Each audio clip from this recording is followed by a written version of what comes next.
Supporting white Christian men in the year 2025 is controversial, apparently, but if loving Clayton Kershaw makes me a sick man, hell yeah, I'm sicker than Bill Cosby in his prime. I'm not even a Dodger fan, even though I glaze Shohei Ohtani like Mia Khalifa did a collab with Krispy Kreme, I know, but Kershaw has always been one of my favorites, for sure. It's funny because I also love Madison Bumgarner, and I feel like most people who love one or the other also hate one or the other. Then there's me. Hi, I'm the white Martin Luther King Jr., bringing people together by saying it's okay to love two different white people at once. Look, point is, Clayton Kershaw has been a constant throughout so many people's lives over the last 18 years, and his final regular season start at Dodger Stadium couldn't have gone more beautifully. So thank you for being here. Subscribed or not, if you haven't joined the 49% Elite Humans, consider hitting that button if you enjoyed the videos, as it is crazy. I mean, when Sandy Koufax retired, nobody would have ever thought we'd see a left-handed Dodger pitcher like that again.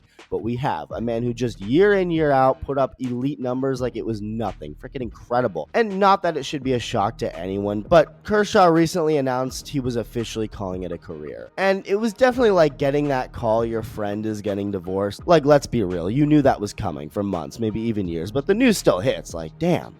Okay, bad comparison. I shouldn't be comparing things like a divorce to Clayton Kershaw retiring. Kershaw retiring hits way harder. My last thing is my favorite Bible verse. It's whatever you do, work at it with all your heart as you're working for the Lord, not for men. It's Colossians, and that's what I've tried to do. Just work at it. Just work at it and love it.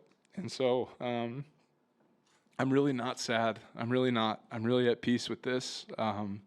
It's just emotional, and I've tried to hold it together. I told our guys not to make it weird today. Because I was going to get weird if you make it weird, and here I am making it weird. And so, with the news being official, with the Dodgers in their last homestand of the season, his next start was set to be the last at Dodger Stadium for his whole career, at least for the regular season. And what better team to have it be against than the Giants visiting from the gay Holy Land? A battle Kershaw could not be more familiar with. Now, there's one big thing that super sucks about how this all went down, I'd be remiss not to talk about.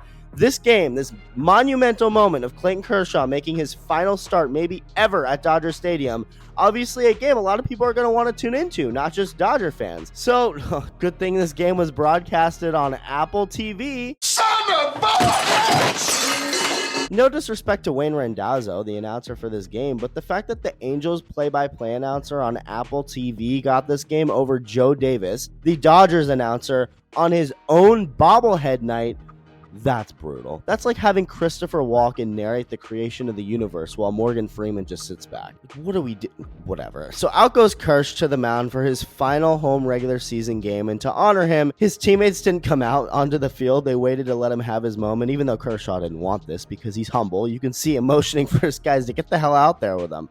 And they're like, no, this is your moment. And then they all just went home. No, they ran out about 15 seconds later, and here we go. First pitch hit high in the air, down the left field line. Heliot Ramos aiming for that corner for a home run, but it's a foul ball.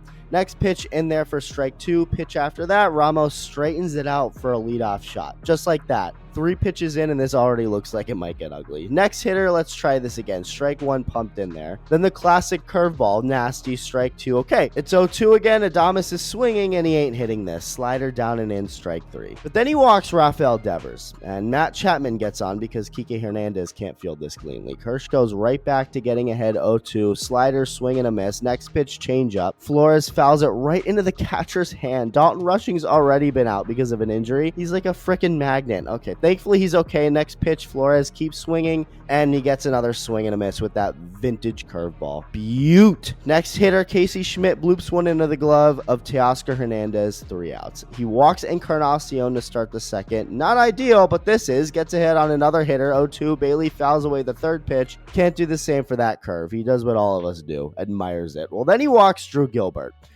It's like, But then he gets 2 pop-ups in a row to Miguel Rojas. All is right in the world. On to the third inning, he does the opposite of get ahead of Rafael Devers 0-2. He throws 3 straight balls to start the at-bat before pumping in 2 called strikes and getting him to swing through the third one. But then he gives up a double to Matt Chapman, followed by a base hit by Wilmer Flores to give the Giants back the lead, followed by yet another walk. Kershaw's 4th walk. He's not even out of the 3rd inning. There's only 1 out. And this is when you're starting to think, oh man, this just isn't going to go the way it should, is it? Like, things are going to unravel. Ugh.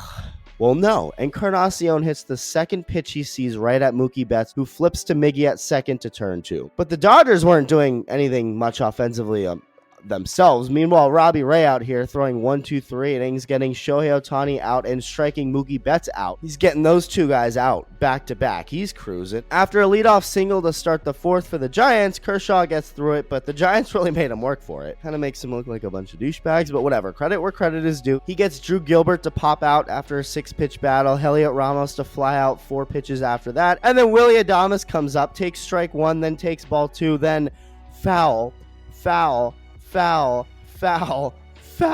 ball. Nope, ain't hitting that. Finally, so Kershaw has walked 4 hitters, but he also has 5 Ks. Make that 6 to Devers to start the 5th, and that's when it happened. Out comes Dave Roberts. Kershaw starts smiling, tells Kike to get his zesty ass over here. Mookie clapping, the fans getting all on their feet. Time for the hugs. There's Clayton's wife and kids. You know, it's crazy. I remember when he threw his no-hitter in 2014, and when he was 1 out away, the camera panned to his wife with no kids in sight. It's just crazy to see over the years, whenever she's shown, the bigger their family has grown along with his career. It's just cool, man. Life is crazy. He hugs Dave Roberts, walks off to a roaring crowd, salutes them. Magic Johnson hasn't been this emotional since, okay, I won't make that joke, but amazing moment. But also a moment that it didn't end there. This was just the first half of what made this so beautiful. So again, up to this point, the Dodgers only had 1 run. They're down in the game, so Kershaw is currently in line to get the loss. Cue the magic. With 2 outs and a couple guys on base, up comes Shohei Ohtani to make sure Kershaw was not getting a damn loss. It was as if Shohei was telling Kershaw in that moment, thank you for everything, we'll take it from here, and we're not going to let you down. Little passing the baton. Whack! In the dead left, 3-run bomb, Dodgers on top. Shohei does one of his best pimp jobs of all time before going into the dugout and giving Kershaw a big hug. How can you not be romantic about baseball? And then before I could even pull my pants up after watching what just happened, as everyone starts sitting down, Mookie's like, hold up! That one's gone too. We got you, Kersh. Back-to-back home runs on back-to-back pitches. Cinema. And the most magical thing of this entire night, the fact that the Dodger bullpen actually didn't explode. That's how you know this team wasn't letting Kershaw down in his final home game. Dodgers win, but this also isn't the end. Not yet. As good as Clayton Kershaw has been overall this season, all things considered, for the age that he is and where he's at in his career, he really only came back this year for one reason, and that was to get one last crack at the postseason. This man doesn't need to do anything else to prove himself, obviously, but before he officially closes the book on his career, there's one last Riddler trophy he feels he's got to go for. It hasn't always been a smooth ride, but you guys have stuck with me. Thank y'all so much. We got another month to go. What are your thoughts, and thank you for watching. Love you. Bye.